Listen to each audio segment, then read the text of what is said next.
Ever wonder what really goes on behind the closed doors of America's wealthiest elite? We see the dazzling charity galas, the billion-dollar tech innovations, the grand promises to change the world. But beneath this polished surface lies a hidden world, a deep sea of influence, power, and what many would call corruption, operating on a scale most of us can barely imagine. This isn't about just one person or one company. It's about a system, a network of power that quietly shapes our laws, our economy, and even our daily lives. Let's start with a concept you might have heard of: dark money. Imagine vast sums of cash flowing into our political system, completely untraceable. Billionaires can pour unlimited funds into so-called social welfare organizations. These groups then run massive ad campaigns, lobby politicians, and push specific agendas, all without ever revealing who is footing the bill. So when you see an ad attacking a candidate's environmental policy or promoting a specific tax cut, you often have no idea that it might be funded by a single billionaire who stands to gain financially from that outcome. It's a ghost in the machine, steering policy from the shadows. But their influence doesn't stop at campaign season. Think about the revolving door phenomenon. It's high-ranking government officials, the very people in charge of regulating big industries, often leave their public service jobs and walk straight into high-paying executive positions or board seats at the very companies they were supposed to be overseeing. Is it a coincidence, or is it a reward for years of favorable treatment and lax regulation?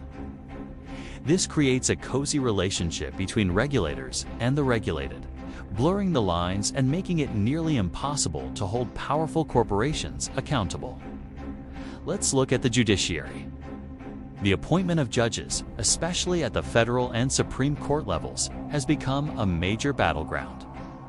Billionaire-funded networks have spent hundreds of millions of dollars to vet, promote, and confirm judges who share their specific, often anti-regulation and pro-corporate, legal philosophies.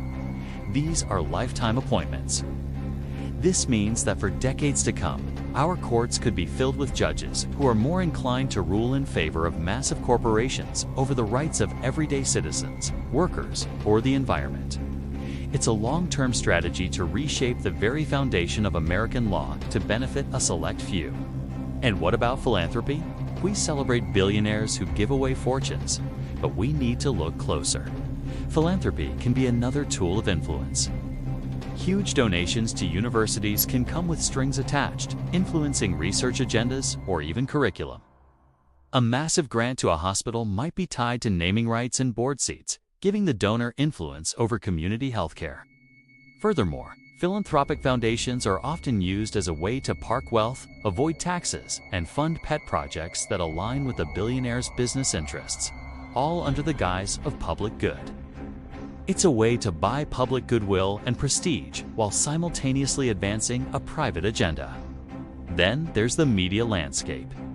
A handful of billionaires now own a significant portion of our major news outlets, from newspapers to television networks.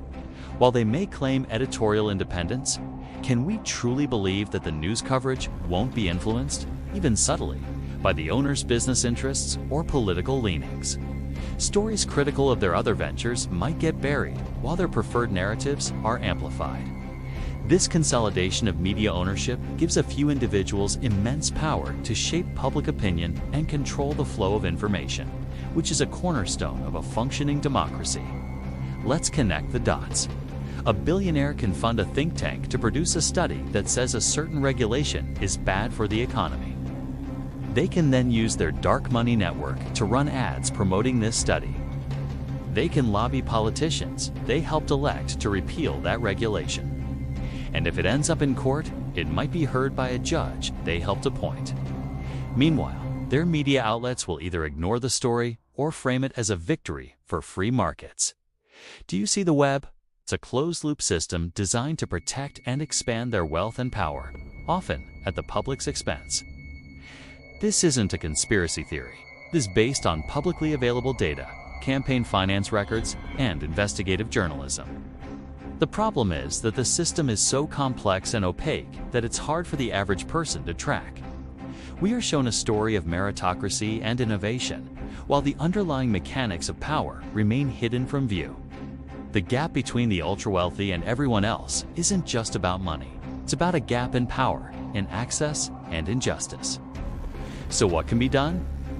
The first step is awareness. Understanding these mechanisms is crucial.